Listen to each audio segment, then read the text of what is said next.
Hello everyone, my name is Dofri and welcome back to Darth Carp. Today we're back again at the Cubscriber SMP, and now we are not talking about Sephiroth running around on Spleef.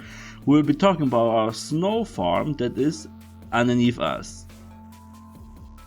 So down below, between our slime farm that is underneath and our lava bucket farm, here's our snowball farm. It's our MVP this season.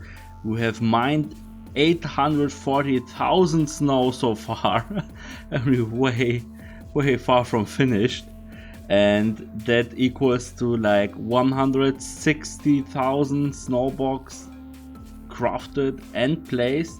So it's like equivalent to 93 shulker boxes full of snow blocks that this farm provided us so far. The farm is based on a design by Golem 77 from 7 years ago, so like a very old design, but it was the only thing that I really liked and would fit my needs. But because it's a bit older, some of the parts aren't working on as efficient as they could be. So like the piston extension isn't working anymore with this design, and also there's a problem with the shovel dispenser. Golem used stone shovels in this farm. And yeah, it still works, but you sometimes have a time gap between getting another shovel, and also the storage wasn't sufficient enough for our needs, so I rebuilt it a little bit. And so I came up with this.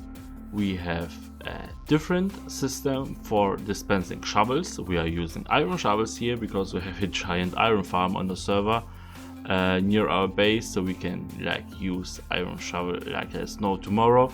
And also fix the piston extension system, and like calculated that in between server restarts, like in 4 hours, that we can AFK at one time before we have to relog on the server.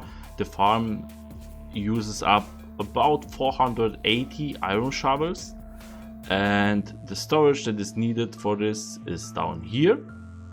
I also have built in a setup here with observer clocks and droppers that drop the snowballs down here. They get shot up to the elevator, and you just stand here and wait for all the snowballs to come to you, craft them all up, put them in a chest, and the hopper minecart dispenses them in here. So like every 4-hour AFK session we get like 7, maybe a little bit more than 7 shulker boxes full of snow blocks. Another thing you will definitely need if you want to AFK for a longer time on this farm is a regeneration beacon, because yeah, after some shovels you begin to starve and you don't want to die at this farm, right? So that's why you put a beacon there. You get regenerated. Even if you are starving and getting damaged, the regeneration beacon is enough to keep you alive, so you're fine on this point. And to show you how to start up the farm and how it works, I filled up my inventory with snowballs and already have my first iron shovel on me. Let me put myself into survival mode and let me explain a little bit. So, you have an inventory full of snowballs, because sometimes you can grab some of the snowballs that are flying towards you instead of downwards. Yeah, it happens sometimes, and you want them to stack in your inventory so you always have a free spot for the next shovel you get. And you just stand here and shovel away. So let me first turn on the clock so the floor starts shifting in a few seconds. Yeah, there we go. I will dispense the first shovel, and as you can see, I'm not picking up until this one is broken. So I'll just stand here, target both layers at the same time, just left click and just shovel away. Just shovel away. All the snowballs that are mined are getting dropped down, and I'm just breaking my first shovel and taking again another one, and the next one gets dropped on the pressure plate and waits for me. And all the snowballs are getting collected here, and if we turn on this lever, they get dropped into the water elevator and are waiting here for me to grab them and craft them into snow blocks. And to explain that farm, I rebuilt in a much simpler version, And I also managed, while we're building it, to optimize the redstone so it's even smaller and even cheaper. So let's talk about it a little bit. First part is a snow golem that sits on soul sand, and because the soul sand looks like a full block but it isn't, the snow golem sitting on it is creating snow layers a block deeper than he is standing on. Then we have the redstone for the shifting floor with a E for hopper clock. That's the first part of the redstone, and the second part is the shovel dispenser. That is like, yeah, very simple design. You have like a dropper that drops shovels on the pressure plate, and the dropper only dispenses another item if you pick up the one that is here. All the snowballs that are being dropped land here in the water stream, going down this packed ice road, and are collected in those chests. So this simple design and this amount of chests is enough to collect all the snowballs that like about a shulker box full of iron shovels are able to collect. I will put a link to the wall download and also a schematic in the description, but for everyone else that wants to rebuild it block by block, here's the tutorial for it. Here are all the blocks that you will be needing. You can switch up the stone and the glass for any other block that you want to use, and also you don't have to use 6 furnaces. You can always use another item that doesn't stick to slime blocks, and the obsidian block is optional, but I would recommend it since you sometimes can break the block behind the platform with your shovel. Yeah, so it's like a security feature. So let's start with the collection system. We will grab 18 of our chests and place them on the floor like this. One like this, and then 8 of them like this. Nice. Then we'll feed hoppers into all of them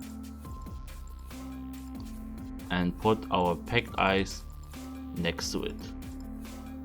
Then we'll go out 2 more blocks and 2 more blocks into this direction, so we have a setup like this. Then we will grab a chest and put it right here, so all the items that fall down here and get flushed into this direction get lined up on the edge of the ice and at the same time of the edge of the hoppers, so the hoppers can grab all of them. Then we will take our iron bars, put them on here so the water doesn't flush in this direction, and then we will encase all of this in glass. If your setup looks like this, we can put in the water and also build up this drop off for the snowballs 2 blocks higher, so it looks like this.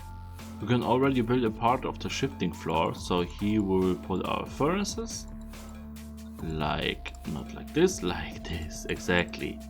And we will put our slime blocks inside, and then put a sticky piston in there, and if we put our 2 stone blocks in there, that's already done. Now we will elevate this whole wall by 2 more blocks, but only 1 in front because we want to put our 2 stone walls in front of that. Now we can put our security obsidian block down there, our 2 pieces of soul sand in here, build up this wall, yes, right, that, and put a top slab exactly here. Then we will build up the walls even more.